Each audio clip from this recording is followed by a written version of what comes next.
study chapter 11. Our chapter 11 name is Our Environment and Pollution. Environment, everything around us constitutes our environment. जितनी भी चीज़ हमारे आसपास है वो सब भी environment में constitute होती है. Living and non-living things from the components of our environment. Living things और non-living things ये सभी हमारे environment के components हैं. Plants, animals and microbes are parts of our environment. Plants, animals, microbes ये सभी भी हमारे environment के part ही हैं.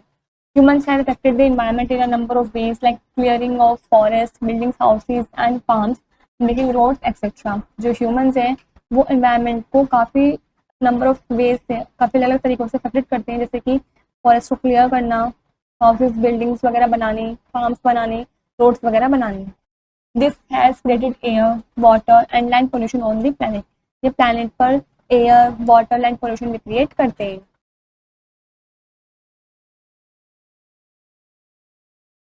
Pollution, environment gets dirty due to the addition of unwanted and harmful substances. हमारा environment है वो गंदा हो रहा है, dirty हो रहा है क्योंकि उसमें unwanted और harmful substances add हो रहे हैं. Addition of any unwanted and harmful substances to the environment that changes its quality is called pollution. जब हम unwanted या harmful substances को add कर देते हैं अपने environment के अंदर तो वो उसकी quality को change कर देता है जिसको हम pollution बोलते हैं. और हमारे यहाँ पर काफ़ी water pollution, air pollution, land pollution भी increase हो रहा है हमारे planet पर. The substances that causes pollution are called pollutants. Way substances जो pollution को create करते हैं, pollution का कारण बनते हैं, उनको हम pollutants बोलते हैं. Pollution is the biggest environment problem faced by mankind today.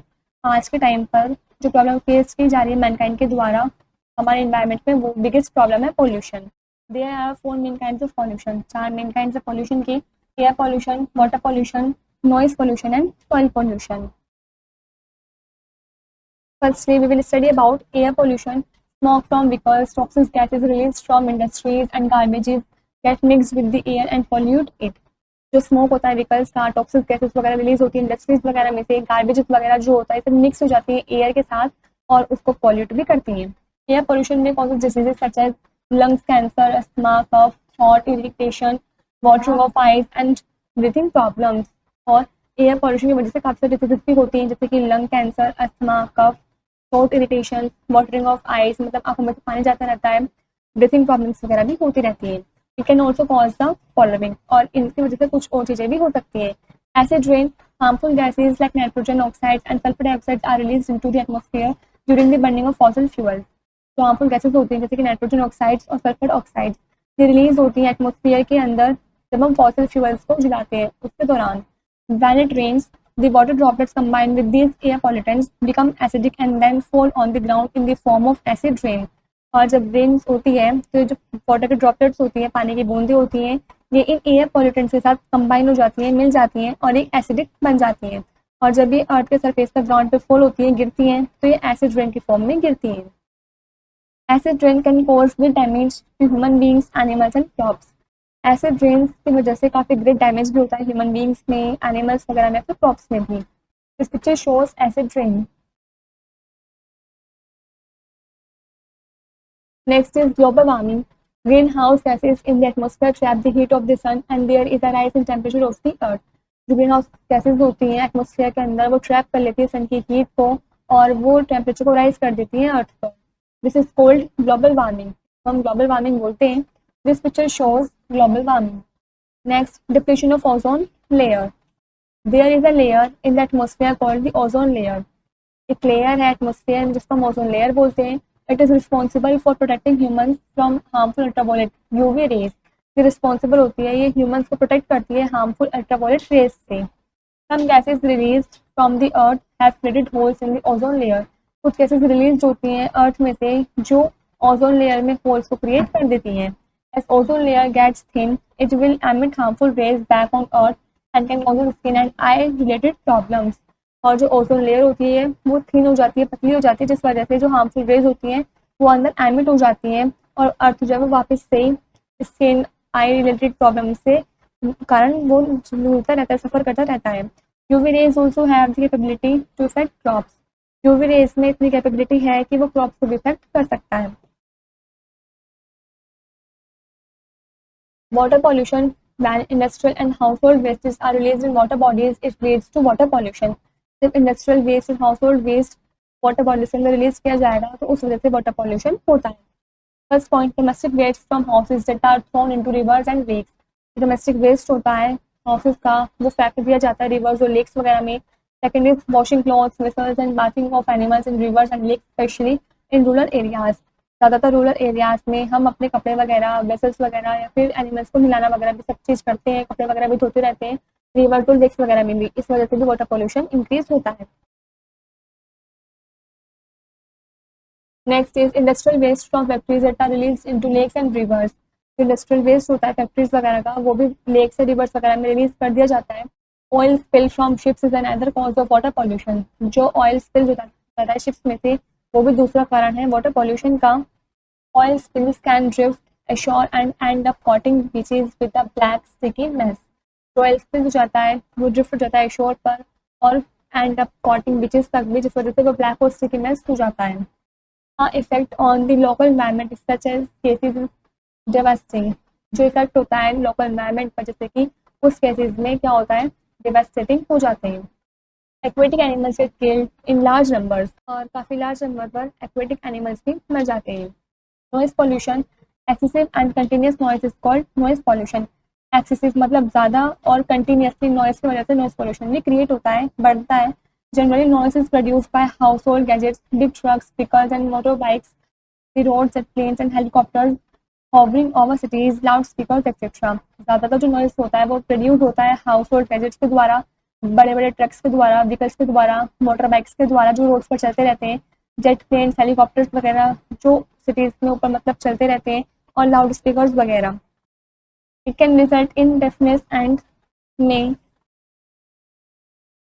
Also cause nervous disorders and stress. इसका रिजल्ट निकल आता है कि डेफनेस हो जाते हैं, बहरे हो जाते हैं, और इसके कारण हम नर्वस डिसऑर्डर से भी गुजरते हैं, स्ट्रेस वगैरह भी होता है. This picture shows noise pollution. Noise is measured in the units of decibels and is noted bye dB. जो नॉइज है वो मेजर की जाती है डेसिबल्स की यूनिट में, इसको हम डीबी से डिनोट करते हैं. Noise which is more than 115 dB is intolerable. जो नॉइज 115 dB से ज़्यादा होता है वो इंटॉलरेबल होता है. The industrial limits of sound in the industries must be 75 dB according to the World Health Organization. World Health Organization के according जो इंडस्ट्रियल लिमिट्स होती है साउंड की इंडस्ट्रीज वगैरह में, वो 75 dB होती है. Land soil pollution, constant and excessive use of chemical fertilizers decrease soil fertility and also pollutes the land. जब हम लगातार काफ़ी एक्सेसिव अमाउंट में केमिकल फर्टिलाइजर्स का यूज़ करते रहेंगे तो वो सॉइल की फर्टिलिटी को डिक्रीज कर देगा, कम कर देगा, और इस वजह से लैंड जो है वो पॉल्यूट्स भी हो जाएगा. Some wastage like plastic bottles, tins, cans, glass containers, polythene bags and rubber tubes do not decay. कुछ वेस्टेज ऐसे हैं जैसे कि plastic bottles, tins, cans, glass containers, polythene bags, rubber tubes, ये डिके नहीं होते हैं. These cause land pollution, और इस कारण लैंड पोल्यूशन भी होता है. This picture shows soil pollution. Saving the environment. Our government has taken some steps to reduce pollution and preserve the natural environment.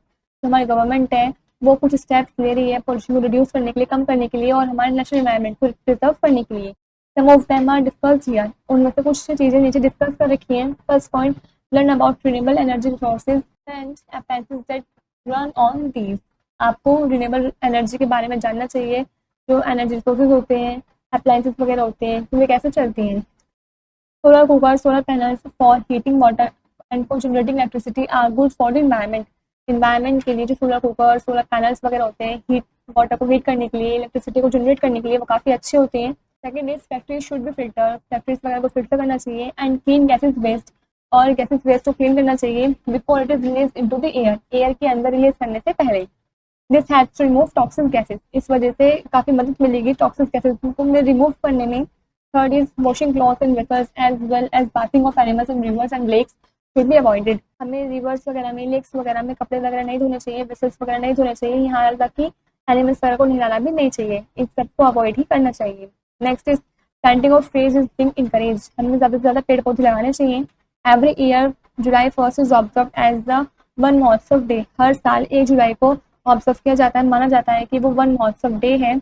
On this day trees are planted on a large scale. इस दिन ज़्यादा से ज़्यादा large scale पर trees वगैरह plant किए जाते हैं, पेड़ पौधे लगाए जाते हैं। Next point, farmers are being encourage to use natural fertilisers. जो फार्मर्स होते हैं वो इंकरेज करते हैं नेचुरल फर्टिलाइजर्स के यूज़ को। These provide better yields and are environment friendly. ये प्रोवाइड करते हैं बेटर यील्ड्स को और एनवायरमेंट को फ्रेंडली प्रोवाइड करते हैं। Next, most of the buses now run on non polluting CNG means compressed natural gas. काफ़ी सारी बसेज जो हैं वो अब नॉन पॉल्यूटिंग सीएनजी से चल रही हैं। सीएनजी की फुल फॉर्म है compressed natural gas. All the commercial vehicles that are more than 15 years old are not allowed to run on the roads. सारे कमर्शियल व्हीकल्स वगैरह जो कि 15 साल से पुराने हैं वो अलाउ नहीं किए जा रहे हैं कि वो रोड्स पर अब चलें, रन करें। This picture shows planting more trees. हमें ज़्यादा से ज़्यादा पेड़ पौधे लगाने चाहिए। Next is the Supreme Court of India has set up green benches judicial forms in different high court in India to deal with problems concerning the environment. Supreme Court, India के Supreme Court ने setup किया है green benches को अलग अलग high court में India के, जो कि वे डील करते हैं इन्वायरमेंट के कंसर्निंग प्रॉब्लम्स को। Next is how can you help the environment. We all can contribute to save our earth and protect the environment. हम कंट्रीब्यूट कर सकते हैं अपनी अर्थ को सेव करने के लिए, अपने इन्वायरमेंट को बचाने के लिए। To do so we must act responsibly and make the right choices. और ऐसा करने के लिए हमें रिस्पॉन्सिबल एक्ट करना चाहिए और हमें राइट चॉइसेस वगैरह बनाने चाहिए। हियर आर सम वेज, नीचे कुछ तरीके दे रखे हैं। First is use public transport whenever possible. जितना भी पॉसिबल हो सके ज़्यादा से ज़्यादा आपको पब्लिक ट्रांसपोर्ट यूज़ करना चाहिए। ट्रैवलिंग बाय मेट्रो और school buses is a green way of living. Metros के द्वारा, स्कूल बस के द्वारा ट्रेवल करना ये ग्रीन वे है लिविंग के लिए। You must use less fuel and cause less pollution. आपको कम फ्यूअल यूज करना चाहिए जिस वजह से कम पॉल्यूशन हो। Second is avoid the use of polythene bags. आपको पॉलिथीन बैग्स का यूज अवॉइड कर देना चाहिए। यूज पेपर और जूट बैग्स इंस्टेड। और इसके अलावा आपको पेपर बैग्स, जूट बैग्स वगैरह यूज करने चाहिए। Third is use cycle to go to short distances और स्टिल बेटर वॉक। आपको शॉर्ट डिस्टेंसेज तक जाने के लिए साइकिल का यूज करना चाहिए या फिर अच्छा रहेगा कि आप चल कर जाएं। Next is do not waste papers in school और एट द फॉर्म। आपको स्कूल में भी और घर पर भी पेपर को वेस्ट नहीं करना चाहिए। Use both sides of the paper. और पेपर के दोनों साइड को आपको यूज करना चाहिए।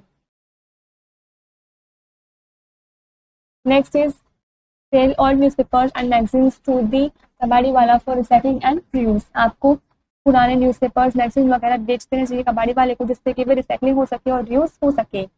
Next, use electricity efficient CFL bulbs. आपको इलेक्ट्रिसिटी इफिशिएंट CFL बल्ब्स का यूज़ करना चाहिए। You would be saving a lot of electricity. इस वजह से आप काफ़ी ज़्यादा इलेक्ट्रिसिटी को सेव कर सकते हैं। Next, do not litre your environment. आपको अपने एनवायरनमेंट को गंदा नहीं करना चाहिए। लिटर मतलब गंदा करना। Dispose garbage properly. और आपको अपने गार्बेज को प्रॉपर्ली डिस्पोज करना चाहिए। Next is use CNG vehicles to reduce pollution. Pollution को रिड्यूस करने के लिए, कम करने के लिए आपको CNG व्हीकल्स का यूज़ करना चाहिए। Next is conserve and use electricity, LPG, petrol etcetera wisely.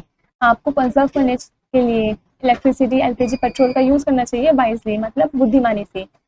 Next is plant trees in your school, at home, garden and in your neighbourhood. आपको अपने स्कूल में, घर पर, गार्डन में और पड़ोस वगैरह में भी प्लांट्स वगैरह लगाने चाहिए, ट्रीज वगैरह लगाने चाहिए। Next, biodegradable and non biodegradable wastage. Wastage are of two types. Wastage दो तरीके के होते हैं। First is biodegradable wastage. These are the waste that can be broken down by microbes present in the soil. ये वे waste होते हैं जो ब्रोकन डाउन हो जाते हैं माइक्रोब्स के द्वारा जो सॉइल के अंदर प्रेजेंट होते हैं। All waste obtained from plants and animals are biodegradable. सभी वेस्ट जो प्लांट्स और एनिमल्स से ऑब्टेन्ड होते हैं वो बायोडिग्रेडेबल वेस्ट होते हैं। For example paper, wool, vegetable peels, pencil shaving etcetera are all biodegradable waste. ये सभी क्या है? बायोडिग्रेडेबल वेस्टेज हैं। Next is non biodegradable wastage. These are the wastage that can not be broken down by microbes present in the soil. ये वे wastage होते हैं जो broken down नहीं हो पाते हैं माइक्रोब्स के द्वारा जो कि सॉइल के अंदर प्रेजेंट होते हैं। These wastage generate from chemicals, क्योंकि ये जो वेस्टेज होते हैं ये केमिकल्स के द्वारा ही जनरेट होते हैं। For example plastic, rubber, metal, glass etcetera. Non biodegradable wastage, ये सभी क्या है? नॉन बायोडिग्रेडेबल वेस्टेज हैं।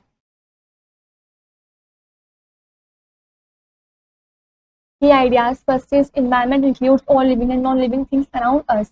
इन्वायरमेंट में सभी लिविंग थिंग्स और नॉन लिविंग थिंग्स भी इंक्लूड है, जो भी हमारे आसपास हैं।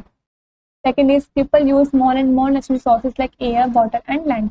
जो पीपल हैं वो ज़्यादा से ज़्यादा नेचुरल सोर्सेज का यूज़ करते हैं, जैसे कि air, water and land. Third is pollution is the biggest environment problem face by Mankind today. आज के टाइम पर जो मैनकाइंड के द्वारा प्रॉब्लम फेस की जा रही है वो बिगेस्ट प्रॉब्लम है इन्वायरमेंट के अंदर पॉल्यूशन की। Fourth is acid rain can cause great damage to human beings, animals and crops. Acid rain के कारण काफ़ी डैमेज हो जाता है ह्यूमन बींग्स के लिए, एनिमल्स में भी और क्रॉप्स में भी। Next, chemical present in polluted water becomes unsuitable for drinking. जो केमिकल प्रेजेंट होता है पॉल्यूटेड वाटर में वो अनसुटेबल होता है ड्रिंकिंग के लिए, पीने के लिए। Next is noise is measured in the units of decibels and is denoted by dB. जो नॉइज है वो मेजर किया जाता है डेसिबल यूनिट्स में और इसको हम डिनोट करते हैं डीबी से। Next is soil pollution causes diseases in human beings and other animals. जो सॉइल पॉल्यूशन होता है उसके कारण डिसीजेज वगैरह हो जाती है ह्यूमन बींग्स में और दूसरे एनिमल्स में भी। Next, plant trees in your school, at home, garden and in your neighbourhood. आपको ज़्यादा से ज़्यादा पेड़ पौधे लगाने चाहिए अपने स्कूल में, अपने घरों में, गार्डन में और पड़ोस वगैरह में भी। Last is conserve and use electricity, LPG, petrol etcetera wisely. आपको कंजर्व करना चाहिए और इलेक्ट्रिसिटी, एलपीजी, पेट्रोल का वाइजली यूज करना चाहिए। This is where the chapter is complete.